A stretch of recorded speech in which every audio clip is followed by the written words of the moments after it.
Good morning, my vibrations. It's V to the I to the B to the mother of 4E. And here I am with verse 5 of Change Your Thoughts, Change Your Life by Dr. Wayne Dyer. And today's verse is living impartially. Heaven and earth are impartial. They see the 10,000 things as straw dogs. The sage is not sentimental. He treats all his people as straw dogs. The sage is like heaven and earth. To him none are especially dear, nor is there anyone he disfavors. He gives and gives without condition, offering his treasures to everyone. Between heaven and earth is a space like a bellows, empty and inexhaustible. The more it is used, the more it produces. Hold on to that center. Hold on to the center.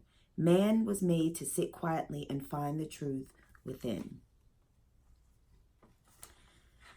The Tao does not discriminate, period. Like heaven and earth, it is impartial. The Tao is the source of all, the great invisible provider. It doesn't show preference by giving energy to some while depriving others. Rather, the basic life-sustaining components of air, sunshine, atmosphere, and rain are provided for all on our planet. By choosing to harmonize our inner and outer consequences with this powerful feature of the Tao, we can realize the true self that we are. The true self is our unsentimental sage aspect that lives harmoniously with the Tao. This aspect doesn't view life in one form or more deserving than other, and it refuses to play favorites. Or as Lao Tzu states, he treats all his people as straw dogs. Lao Tzu uses this term to describe how the Tao, as well as the enlightened ones, treat the 10,000 things that comprise the world of the manifest. In Stephen Mitchell's translation of the Tao Te Ching, he explains that straw dogs were ritual objects, venerated before the ceremony, but afterward abandoned and trampled underfoot. In other words, Taoism reveres and respects existence impartially as an ebb and flow, that it is to be revered and then released. With impartial awareness, the sage genuinely sees the sacredness within all the straw dogs in this ceremony we call life. The fifth verse encourages us to be aware of this unbiased source and, as a bonus, to enjoy the paradoxical nature of the Tao. The more rapport we have with the energy of the Tao and the more we're living from its all-creating perspective, the more it is available to us. It's impossible to use it up. If we consume more, we simply receive more. But if we attempt to hoard it, we'll experience shortages ourselves, along with the failure of having even a wisp of understanding. The Tao and its inexhaustible powers paradoxically disappear when we attempt to exclude anyone from its unprejudiced nature. The varied forms of life are illusory as far as the Tao is concerned, so no one is special or better than anyone else. This sentiment is echoed in the Christian scriptures. God sends rain on the righteous and the unrighteous. Practicing impartiality is a way to incorporate the fifth verse of the Tao Te Ching into your life and to practice its wisdom in today's world. To that end, this is what I believe Lao Tzu was trying to impart to us from his 2,500-year-old vantage point. Stay in harmony with the impartial essence of the Tao in all of your thoughts and all of your behaviors. When you have a thought that excludes others, you've elected to see yourself as special and therefore deserving of exceptional favor from your source of being. The moment you've promoted yourself to this category, you've elevated your self-importance above those whom you've decided are less deserving. Thinking this will cause you to lose all-encompassing power of the Tao. Organizations, including religious groups, that designate some members as favored aren't centered in the Tao. No matter how much they attempt to convince themselves and others of their spiritual connection, the act of exclusion and partiality eliminates their functioning from their true self. In other words, if a thought or behavior divides us, it is not of God. If it unites us, it is of God.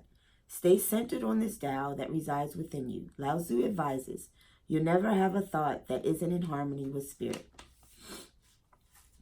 Offer your treasures to everyone. This is what the Tao is doing at every moment, offering to all, the entire spectrum of creation. Think of this as a simple 3-step process. 1. Eliminate as many judgments of others in your thoughts as possible. The simplest, most natural way to accomplish this is to see yourself in everyone. Remember that you and those you judge share one thing in common, the Tao. So rather than viewing appearances which are really nothing more than straw dogs, see the unfolding of the Tao in those you encounter, and your criticisms and labels will dissolve. 2. Remove the word special from your vocabulary when you refer to yourself or others. If anyone is special, then we all are. And if we're all exceptional, then we don't need a word like that to define us, since it clearly implies that some are more favored than others. Number 3. Finally, implement the 3rd step of this process by extending generosity through living the Tao impartially and connecting with the inner space of being the Tao. In this space, you'll be able to be unbiased about your possessions, recognizing that they're not exclusively yours, but rather a part of the entirety. By unconditionally sharing and giving, you'll thrill at the experience of living the Tao and being unprejudiced. The Tao is your truth. It resides within you. Quietly be in the place of joy and quietly be in the peace of joy of connecting with the inexhaustible Tao. And here's do the Tao now. As many times as possible today, decide to approach interactions or situations involving other people with a completely fair mindset, which you allow and trust to guide your responses. One more time.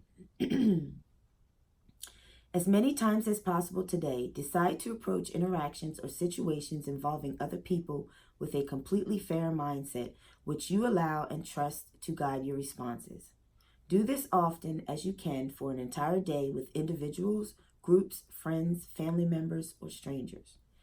Create a short sentence that you silently repeat to continually remind yourself that you're approaching this situation with an unbiased attitude, such as, guide me right now, Tao. Holy Spirit, guide me now.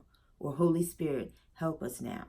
Keeping this brief sentence on a loop in your mind will prevent judgment from habitually surfacing. But even more appealing is the feeling of relaxation and openness to whatever wants to happen in those moments of impartiality. And there you have it. You have verse 5. And I will put the do the Tao now in the bottom of the description. And I think I'm just going to stick with the sentence that they provided, which is guide me right now, Tao. Holy Spirit, or I'm going to use Holy Spirit, guide me now. That is going to be my little mantra, my little silently to repeat.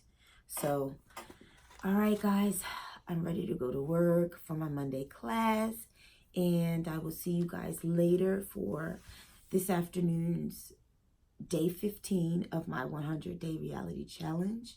And thank you so much for watching. And stay tuned for verse number 6 tomorrow. And make sure you guys are going down to that description and taking a look at that.